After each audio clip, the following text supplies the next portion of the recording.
राधे राधे प्यारे भक्तों, जय शिव शंकर, जय मां पार्वती। प्यारे भक्तों, आप सभी को अपने यूट्यूब चैनल रोहिणी ज्ञान में हार्दिक स्वागत है। भगवान भोलेनाथ की कृपा सदा आप और आपके परिवारजनों पर बनी रहे। आप सभी का दिन शुभ और मंगलमय हो।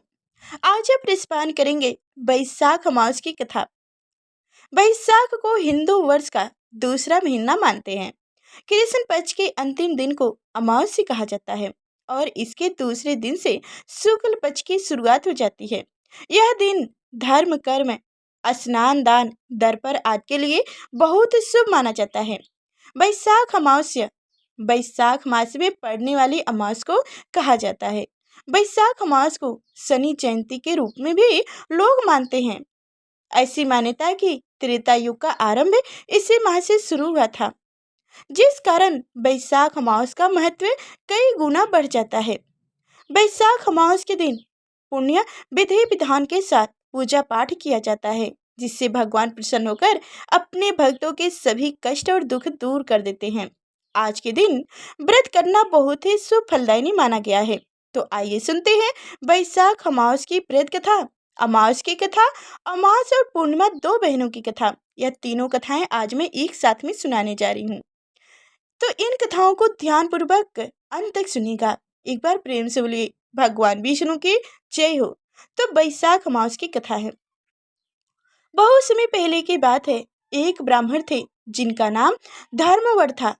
वह बहुत ही धार्मिक प्रवृत्ति के व्यक्ति थे। वह ऋषि मुनियों का बहुत आदर किया करते थे और उनसे ज्ञान ग्रहण किया करते थे और साथ ही व्रत उपवास किया करते थे।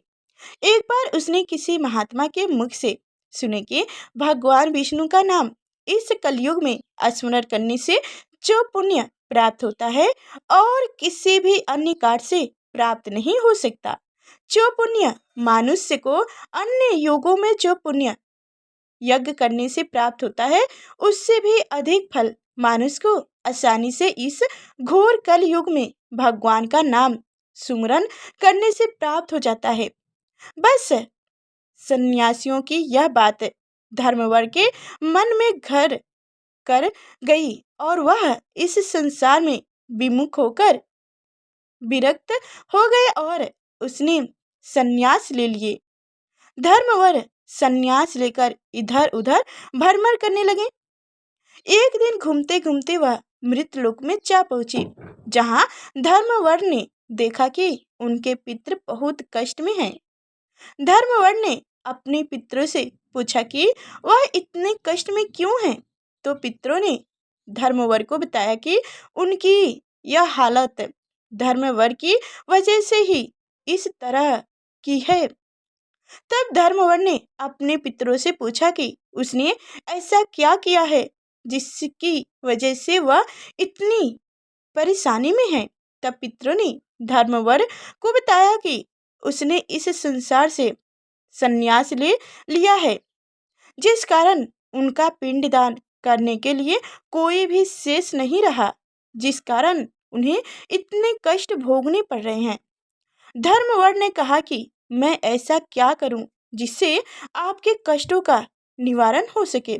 पितरों ने कहा, अगर तुम वापस जाकर सन्यासी जीवन छोड़कर गृहस्थ जीवन की शुरुआत करो और संतान उत्पन्न करो, तो हमें कष्टों से मुक्ति मिल जाएगी। और इतना ही नहीं, बैसाख अमावस्या के दिन पुण्य विधि विधान के साथ पिंडदान करना भी याद रखना।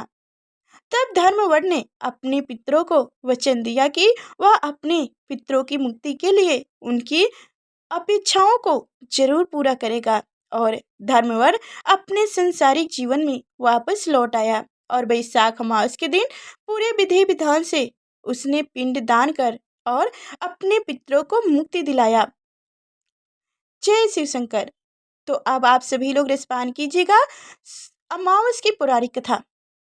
पौराणिक कथाओं के अनुसार एक गरीब ब्राह्मण परिवार था। उस परिवार में पति पत्नी के अलावा एक पुत्री भी थी। वह पुत्री धीरे धीरे बड़ी होने लगी।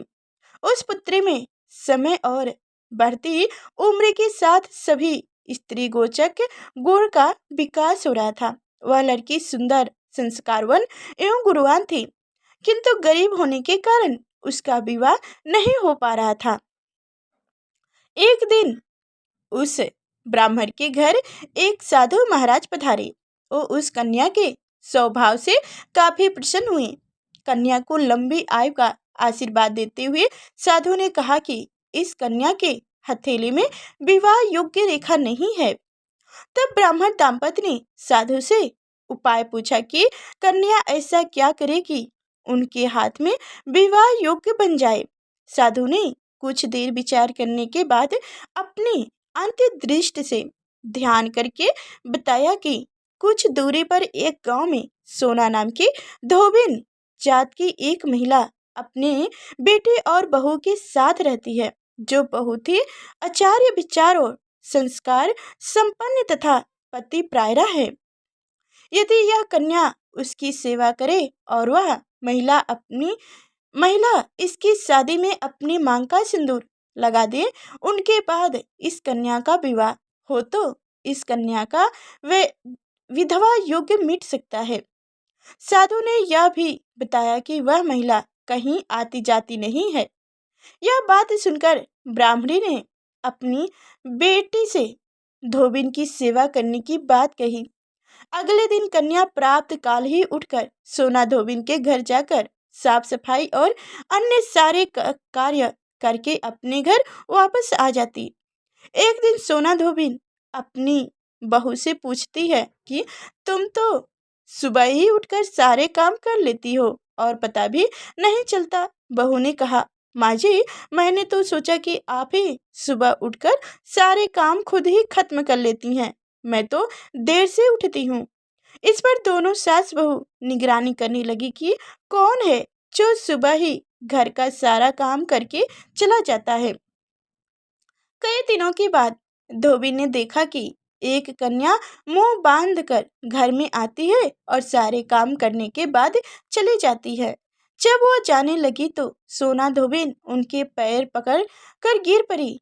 पूछने लगी कि आप कौन हैं और इस तरह छुपकर मेरे घर की चौका बर्तन क्यों करती हैं। तब कन्या ने साधु द्वारा कही गई सारी बात बताई।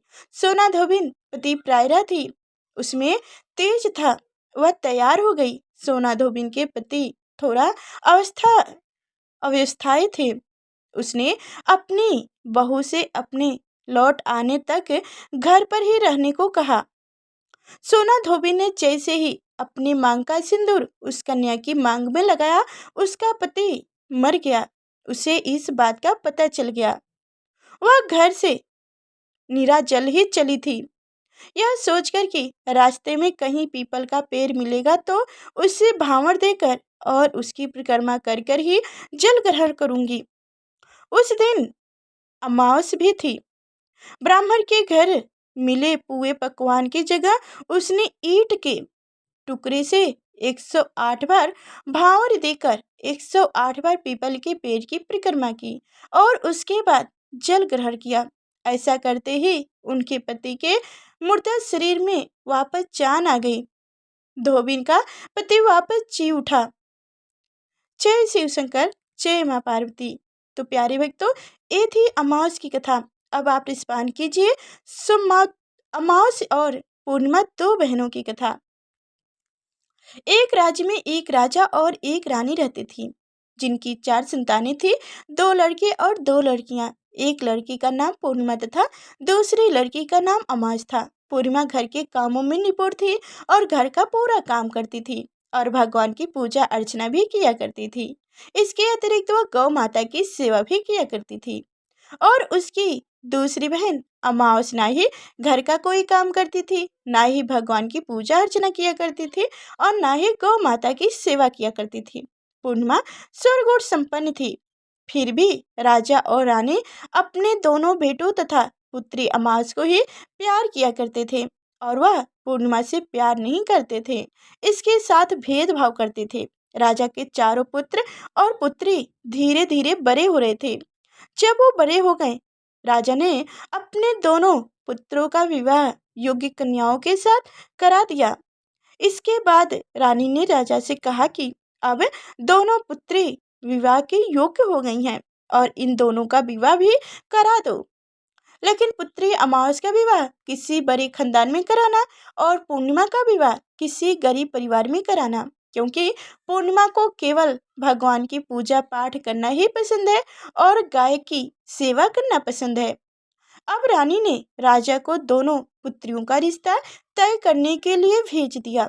राजा ने अपने पड़ोसी राज्य में जाकर वहां के राजा के पुत्र से अमावस का रिश्ता तय कर दिया और वहीं पास के गांव में जाकर एक गरीब परिवार के लड़के से पुत्री पूर्णिमा का रिश्ता भी तय कर दिया। यह सारी बात जाकर राजा ने अपनी रानी से बताई, तो रानी यह सोचने लगी कि अब देखते हैं कि भगवान इसकी मदद कैसे करते हैं। यह बहुत ही पूजा पाठ करती है और भगवान में मगन रहती है। पूर्णिमा का भाई और उसकी भाभी पूर्णिमा से बहुत प्यार किया करते थे, क्योंकि पूर्णिमा उनके घर के कामों में उनका साथ देती और कामों में उनका हाथ बटाती, और यही उनकी दूसरी बहन अमावस्या उन पर अपना रोक जमाती है और घर का कोई कार्य भी नहीं करती। कुछ समय बीत जाने के बाद दोनों पुत्री का विवाह हो जाता है। राजा और रानी के विवाह के बाद अपनी दोनों पुत्रियों को विदाई देते हैं। विदाई देते समय राजा और रानी पुत्री अमावस को बहुत सारा धन और दौलत देकर करते हैं और पूर्णिमा को भी कुछ भी नहीं देते, खाली हाथ अपने घर से विदा कर देते हैं। उसके बाद दोनों बहन अपने अपने ससुराल को चली जाती हैं। कुछ दिन बीत जाते हैं और एक दिन अमावस्या अपने घर पर शिव जी की कथा रखती है, जिसमें वह सभी गांव वालों को निमंत्रण देती है और अपनी बहन पूर्णिमा को नहीं बुलाती। जब गांव की सभी औरतें अमावस के यहाँ जाती हैं तो यह सब दृश्य पूर्णिमा अपने घर के दरवाजे के बाहर बैठकर देख रही होती है। तब वहां से गुजर रही औरतें पूर्णिमा से कहती हैं कि तुम्हारे बहन के यहाँ शिव जी की कथा रखी है, क्या तुम नहीं चलोगी? पूर्णिमा ने कहा, मुझे निमंत्रण नहीं आया है, मैं नहीं जा सकती। तभी गांव की औरतों ने पूर्णिमा से कहा, बुलाए नहीं हो तो क्या हुआ, भगवान शिव की कथा है, तुम हमारे साथ चलो। गांव की सभी औरतों की बात मानकर पूर्णिमा भी उनके साथ भगवान शिव की कथा में अमावस्या के घर चली जाती है। जब अमावस्या की नज़र पूर्णिमा पर पड़ती है तो वह कहती है कि तुम यहाँ कैसे चली आई, मैंने तो तुम्हें बुलाया भी नहीं था। खैर कोई बात नहीं, अब तुम आ ही गई हो तो चुपचाप बैठी रहना। और यह कहते हुए अमावस्या में पूर्णिमा की गरीबी का भी मजाक उड़ाती है। पूर्णिमा की आंखों से आंसू आ गए और रोते रोते मन ही मन पूर्णिमा भगवान शिव से विनती करती है, हे भगवान, क्या पूजा पाठ करना गलत है? गौ माता की सेवा करना गलत है? आखिर मेरी गलती क्या है? आप मुझ पर अपनी कृपा दृश्य कब बनाएंगे? पूर्णिमा बार बार भगवान शिव से यही कहती रहती। इतने में शिव कथा पूरी हो जाती है और भगवान अमावस्या भगवान का प्रसाद बांटने लगती है। वह सभी लोगों को प्रसाद देती है, लेकिन पूर्णिमा को वह प्रसाद नहीं देती। पूर्णिमा बिना प्रसाद के ही अपने घर लौट जाती है। रास्ते में वह वहाँ सोचते हुए चलती है कि यदि बच्चे उनसे कथा का प्रसाद मांगेंगे तो वह उन्हें क्या जवाब देगी। सोचते सोचते थी कि वह अपने मायके अपने भाई और भौजाई के यहाँ जाएगी और वहाँ जाते हुए वहाँ बच्चों के लिए कुछ लेकर आएगी। ऐसा सोचते हुए वहाँ अपने घर वापस लौट आई। घर वापस लौटकर आने के बाद वह अपने पति और बच्चों से कहती है कि वह अपने मायके जा रही है। पति ने कहा ठीक है, और कुछ समय के बाद पूर्णिमा अपने मायके के लिए रवाना हो गई। चलते चलते रास्ते में एक चबूतरा आया, जिस पर तुलसी का पौधा लगा था। उस चबूतरे पर एक बुढ़िया अम्मा भी बैठी थी। वह कोई और नहीं, साक्षात तुलसी माँ थी। उस बुढ़िया माता ने पूर्णिमा से कहा, बिटिया तुम कौन हो और कहाँ से जा रही हो? पूर्णिमा अपना परिचय देती है। परिचय देने के बाद बूढ़ी औरत ने पूर्णिमा से कहा कि यहाँ तुलसी का पौधा सूख रहा है, इसमें थोड़ा सा पानी डाल दो और इस चबूतरे की साफ सफाई कर दो, जिससे मुझे थोड़ी ठंडक मिलेगी। पूर्णिमा ने कहा कि ठीक है माँ जी, मैं तुलसी में पानी डाल देती हूँ और यहाँ की साफ सफाई कर देती हूँ। पूर्णिमा ने साफ सफाई करने के बाद बूढ़ी अम्मा को भी नहला दिया और बूढ़ी अम्मा की भी सेवा की, उनके पैर दबाए और बूढ़ी अम्मा से कहा कि माँ जी, और बताइए मैं आपकी क्या सेवा करूं, और कोई काम है तो बताइए, मैं कर दूंगी। बूढ़ी अम्मा ने कहा, कुछ नहीं, अब तुम जाओ और वापस आते समय मुझसे मिलते हुए जाना। पूर्णिमा ने बूढ़ी अम्मा से कहा, ठीक है माँ जी, मैं जाती हूँ, वापस आते वक्त आपसे मिलते हुए जाऊंगी। कुछ समय आगे चलने के बाद एक शिव मंदिर आया। वहां पर उसे एक बूढ़े बाबा मिले जो मंदिर के बाहर बैठे हुए थे। वह कोई और नहीं, साक्षात भोलेनाथ थे। उन्होंने पूर्णिमा से कहा कि कहाँ जा रही हो बेटी, तुम कौन हो? तब पूर्णिमा ने अपना परिचय दिया। फिर उस बूढ़े बाबा ने पूर्णिमा से कहे, इस चबूतरे की और इस मंदिर की साफ सफाई कर दो। तब पूर्णिमा ने मंदिर की और चबूतरे की साफ सफाई कर दी और वहां पर पूजा पाठ अर्चना भी की। और साफ सफाई पूजा अर्चना करने के बाद उन्होंने बूढ़े बाबा को भी नहला दिया और उनसे कहा कि बाबा, और कोई काम हो तो बताइए। तब बूढ़े बाबा ने कहा कि नहीं बेटे, अब तुम जाओ और वापस आते वक्त मुझसे मिलते हुए जाना। पूर्णिमा ने कहा, ठीक है बाबा, मैं जाती हूँ, वापस आते हुए आपसे मिलती हुई जाऊंगी। आगे चलते चलते कुछ दूर चलने के बाद पूर्णिमा को एक काली जी का मंदिर दिखाई दिया। वहां पर भी एक बूढ़ी अम्मा चबूतरे पर बैठी हुई थी। उस बूढ़ी औरत ने भी पूर्णिमा से कहा कि बेटी तुम कौन हो, कहाँ जा रही हो? तब पूर्णिमा ने उस बूढ़ी औरत को भी अपना परिचय दिया।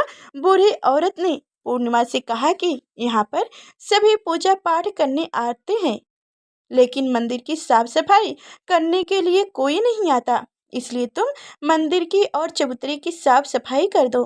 पूर्णिमा ने कहा, ठीक है माता जी। और पूर्णिमा मंदिर की और चबूतरे की साफ सफाई कर देती है और पूजा पाठ भी करती है और माता जी का श्रृंगार कर देती है और उस बूढ़ी अम्मा को भी नहला देती है और बूढ़ी अम्मा के पैर दबाती है और कहती है कि सभी काम हो गए हैं माँ जी, कोई और काम हो तो बताइए। बूढ़ी अम्मा कहती हैं कि नहीं नहीं बेटे, अब तुम जाओ, लेकिन वापस आते वक्त मुझसे मिलते हुए जाना। पूर्णिमा कहती है ठीक है और वह आगे चली जाती है। आगे चलते चलते एक नदी आती है। वहां पर भी एक बूढ़ी अम्मा बैठी रहती हैं और वहां कहती हैं कि बेटी तुम कौन हो और कहाँ से आई हो? उसे भी पूर्णिमा अपना परिचय देती है। बूढ़ी औरत पूर्णिमा से कहती है कि नदी पर स्नान करने तो यहाँ पर सब आते हैं, लेकिन यहाँ की साफ सफाई कोई नहीं करता, इसलिए तुम इस किनारे पर साफ सफाई कर दो। पूर्णिमा कहती है ठीक है माँ जी, और वहाँ की साफ सफाई कर देती है और उस बूढ़ी अम्मा के पैर भी दबा देती है और कहती है कि माँ जी, और कोई काम हो तो बताइए। बूढ़ी औरत कहती है कि कुछ नहीं बेटी, तुम जाओ, लेकिन वापस आते वक्त मुझसे मिलते हुए जाना। और वहाँ नाव में बैठकर नदी के दूसरे किनारे पहुँच जाती है और वहाँ अपने मायके के घर पहुँच जाती है। वहाँ पर पूर्णिमा के भाई और भौजाई उसे देखकर बहुत खुश हो जाते हैं और वो पूर्णिमा की बहुत खातिरदारी करते हैं और उससे बहुत सारे बातें करते हैं और कहते हैं कि बच्चों को भी साथ में लेकर आती तो बहुत अच्छा होता। अब कुछ समय के बाद पूर्णिमा ने वापस अपने ससुराल जाने को कहा तो उसकी भाभी ने उनके लिए एक साड़ी दी और खिलौने में बच्चों के लिए कपड़े और खाने पीने की कुछ चीजें रख दी और कहा कि तुम बहुत दिनों के बाद आती हो। और पूर्णिमा पूर्णिमा की भाभी ने यह थैले पूर्णिमा के हाथ में दे दिया और कहा कि जाओ और जल्दी वापस आना। उसके बाद पूर्णिमा वहां से अपनी ससुराल के लिए रवाना हो गई और उसी की नदी के किनारे पहुंची और नाव में बैठकर दूसरे किनारे पर उतर गई।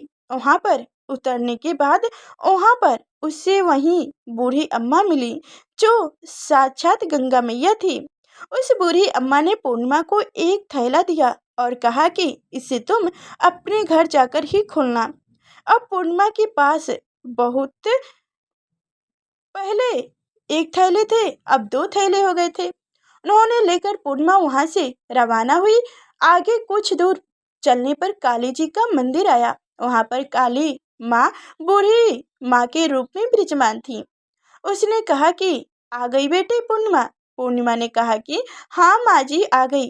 तो काली माँ ने उसे एक थैला दिया और कहा कि तुम यह थैला अपने घर जाकर ही खोलना। अब पूर्णिमा के पास तीन थैले हो गए थे।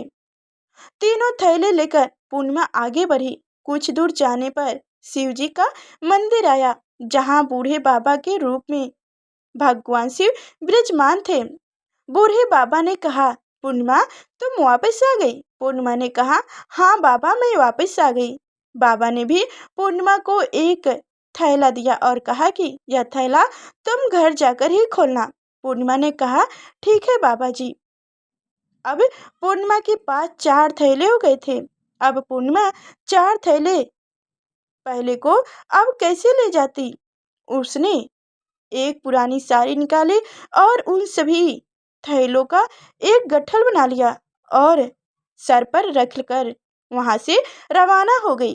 कुछ दूर जाने के बाद उसे तुलसी माँ बूढ़ी औरत के रूप में मिली और कहती हैं, पूर्णिमा तुम आ गई। पूर्णिमा कहती है, हाँ माँ जी मैं आ गई। वह बूढ़ी औरत भी उसे एक थैला देती हैं और कहती हैं कि यह थैला तो अपने घर जाकर ही खोलना। पूर्णिमा कहती है, ठीक है माँ जी। अब पूर्णिमा के पांच थैले हो गए थे। पूर्णिमा वहां से रवाना हुई तो वापस अपने घर पहुंच गई। पूर्णिमा ने बच्चों को नीचे रखा और सबसे पहले अपने मायके का थैला खोला।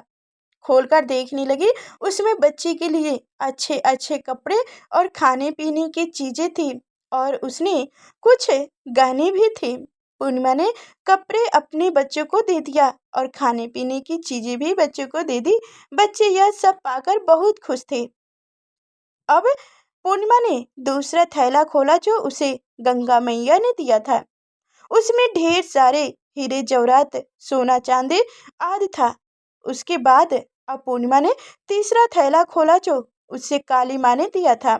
उसमें बहुत सारा सोना चांदी श्रृंगार का सामान भरा हुआ था। उसके बाद पूर्णिमा ने थैला चौथा थैला खोला जो उसे भगवान शिव ने दिया था।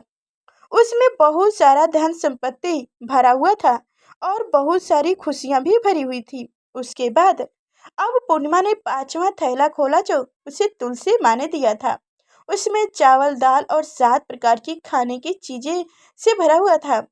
अब पूर्णिमा के घर में किसी भी चीज की कमी नहीं थी। उसका घर धन्य धान से भरा हुआ था और परिपूर्ण था। अब पूर्णिमा और उसका परिवार सुख में जीवन व्यतीत करने लगा। अब पूर्णिमा के मन में विचार आया कि क्यों ना शिव जी की कथा कराई जाए और शिव जी की कथा में एक कार्यक्रम रखा जाए। पूर्णिमा ने गांव के सभी लोगों को निमंत्रण दिया और घर घर जाकर सभी लोगों को बुलाया। पूर्णिमा अपनी बहन अमावस के घर भी गई और अमावस को भी शिव जी की कथा के लिए उसने अपने घर पर बुलाया। जब अमावस्या पूर्णिमा के घर शिव जी की कथा में आई तो उसने देखा कि पूर्णिमा के घर में किसी भी चीज की कोई कमी नहीं थी। इतना सारा धन दौलत देखकर अमावस्या आश्चर्यचकित हो गई। उसने पूर्णिमा से कहा कि तुम्हें घर में इतनी धन और दौलत कहाँ से आई। पूर्णिमा ने कहा, देखो बहन, तुमने शिव जी की कथा में मुझे नहीं बुलाया था, फिर भी मैं चली आई और तुमने मुझे प्रसाद तक नहीं दिया और मेरी गरीबी का मजाक भी उड़ाया। उसके बाद मैं अपने घर आ गई और घर आते हुए मन ही मन में सोच रही थी कि अपने मायके जाऊंगी और मैं अपने मायके चली गई और जो कुछ घटना इस बीच हुआ वह सभी घटना अपनी बहन अमावस को बताती है। तो अमावस कहती है कि तू भी मुझे प्रसाद मत दो और मुझे डांट लो, लेकिन पूर्णिमा ने कहा कि यह तो भगवान का प्रसाद है, मैं तो सबको दूंगी और तुम्हें भी दूंगी। फिर भी अमावस ने प्रसाद नहीं लिया और वह सीधे अपने घर चली गई। घर जाकर अपने बच्चों से कहा कि वह अपने मायके जाने के लिए तैयार हो गई और मायके के लिए निकल गई। उसी भी रास्ते में चलते चलते तुलसी माँ मिली, जो चबूतरे पर बैठी बूढ़ी माँ के रूप में बैठी हुई थी। बूढ़ी माँ ने अमावस से कहा कि बेटी, कौन हो तुम और कहाँ जा रही हो? अमावस ने अपना परिचय दिया। बूढ़ी माँ ने कहा, बेटी, यह तुलसी का पौधा सूख रहा है, इसमें थोड़ा सा पानी डाल दो और इस चबूतरे की साफ सफाई कर दो। इस पर अमावस ने कहा, बुढ़िया, तुझे दिखाई नहीं दे रहा है कि मैंने इतनी महंगी साड़ी पहन रखी है? यदि गंदी हो जाएगी तो ऐसा कहकर वह वहां से आगे चल गई। आगे जाने पर उसे भगवान शिव मिले, जिससे भी उसने ऐसा ही कहा। उसके बाद आगे जाने पर उसे काली माँ मिली, जिससे भी उसने यही सारे बातें कही। आगे जाने पर उसे गंगा मिली, जिसे भी उसने यही सब कही। आगे चलती गई। उसके बाद अमावस्या जब नाव में बैठने लगी तो उससे नाव में फूलों की जगह कांटे भरे मिले, जो उनके पैरों में चुभ रहे थे। किनारे पर उतरकर वह अपने मायके चली गई। जब वहां उसे उसकी भाभियों ने तथा भाइयों ने देखा तो मन ही मन में कहने लगे कि काम की न काज की, ढेर मन अनाज की। अब आ गई तो ठीक है, पूर्णिमा तो हमारे काम में हाथ बटाती है, या कोई काम करेगी तो नहीं।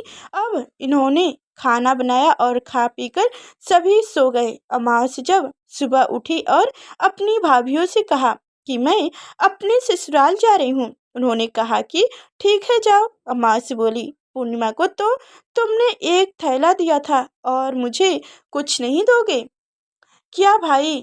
और भावजाई ने कहा कि तुम घर जाओ, थैले तुम्हारे घर पहुंचा दिए जाएंगे। फिर अमावस वहां से निकल गई और नदी के किनारे पर पहुंची। वहां माँ गंगा बूढ़ी औरत का रूप धारण करके बैठी हुई थी। बूढ़ी माँ ने कहा कि आ गई बेटी तू? उसने कहा, हाँ माँ जी, मैं आ गई। अमावस ने कहा, तुमने पूर्णिमा को एक थैला दिया था और मुझे नहीं दोगे क्या? बूढ़ी मैया ने कहा, तुम घर जाओ, थैले तुम्हारे घर पहुंचा दिए जाएंगे। उसके बाद आगे जाने पर उसे काली मैया मिली, जिसने भी अमावस को यही कहा। उसके बाद आगे जाने पर उसे शिव भगवान मिले, उन्होंने भी अमावस से यही कहा। उसके बाद आगे जाने पर उसे तुलसी माँ मिली और उसने भी अमावस से यही कहा, तुम घर जाओ, थैले तुम्हारे घर पहुंचा दिए जाएंगे। अमावस अपने घर पहुंच गई। आंगन में ने देखा तो वहां पर 5 थैले पड़े हुए थे। अमावस ने मन ही मन सोची कि अब तो मेरे पास बहुत सारी धन और दौलत आ गई है। जल्दी जल्दी उसमें सभी थैलों को खोला। किसी में मिट्टी तो किसी में पत्थर, किसी में कंकर और किसी में कोयला। उसे मायके के भी कुछ नहीं मिला था।